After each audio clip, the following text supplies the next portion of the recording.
ವಿಶ್ವ ಅಂಗವಿಕಲರ ದಿನಾಚರಣೆಯನ್ನ ಆಚರಿಸದ ಜಿಲ್ಲಾಡಳಿತವು ಕಳೆದ 4-5 ವರ್ಷಗಳಿಂದ ಅಂಗವಿಕಲರ ಕುಂದುಕೊರತೆ ಸಭೆಯನ್ನು ಕರೆಯದೆ ನಿರ್ಲಕ್ಷಿಸಿರುವುದನ್ನು ಖಂಡಿಸಿ ಜಿಲ್ಲಾ ಅಂಗವಿಕಲರ ಹಾಗೂ ಪಾಲಕರ ಒಕ್ಕೂಟವು ಜಿಲ್ಲಾಧಿಕಾರಿಯವರಿಗೆ ಮನವಿ ಸಲ್ಲಿಸಿದೆ.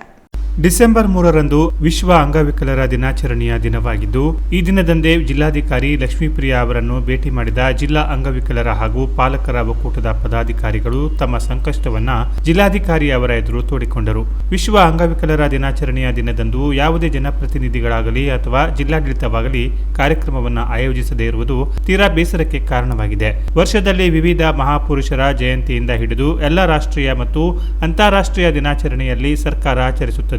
ಆದರೆ ಅಂಗವಿಕಲರಿಗೆ ಪ್ರೋತ್ಸಾಹ ಅಥವಾ ಪ್ರೇರಣೆ ನೀಡುವ ವಿಶ್ವ ಅಂಗವಿಕಲರ ದಿನಾಚರಣೆಯನ್ನು ಮುಂದಿನ ದಿನಗಳಲ್ಲಿ ಕೈಗೊಳ್ಳಲು ಜಿಲ್ಲಾಧಿಕಾರಿಗಳು ಕ್ರಮ ವಹಿಸಬೇಕು.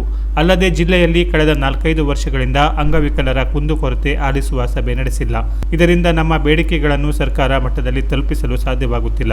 ಸಂಸದರ ಹಾಗೂ ಶಾಸಕರ ನಿಧಿಯಲ್ಲಿ ಪ್ರತಿ ವರ್ಷ 20 ಲಕ್ಷ ರೂಪಾಯಿ ಅಂಗವಿಕಲರ ಅಭಿವೃದ್ಧಿಗೆ ಖರ್ಚು ಮಾಡಬೇಕು.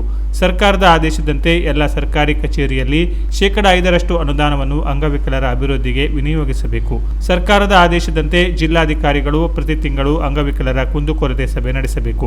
ಅಂಗವಿಕಲರ ಪಿಂಚಣಿ ಪ್ರತಿ ತಿಂಗಳ 5ನೇ ತಾರೀಕಿನಿಂದ 10ರವರೆಗೆ ಸಂದಾಯವಾಗಬೇಕು. ಸುಪ್ರೀಂ ಕೋರ್ಟ್ ಆದೇಶದಿಂದ ಸ್ಥಳೀಯ ಸರ್ಕಾರಿ ಮತ್ತು ಖಾಸಗಿ ಸಂಸ್ಥೆಯಲ್ಲಿ ಅಂಗವಿಕಲರಿಗೆ ಉದ್ಯೋಗ ನೀಡಬೇಕು. ರಾಜ್ಯದಿಂದ 5,000 ಮತ್ತು ಕೇಂದ್ರ ಸರ್ಕಾರದಿಂದ 5,000 ರೂಪಾಯಿ ಮಾಶಾಸನ ನೀಡಬೇಕು. ಜಿಲ್ಲೆಯಲ್ಲಿ ಪ್ರತ್ಯೇಕ ಭವನ ನಿರ್ಮಿಸಬೇಕು.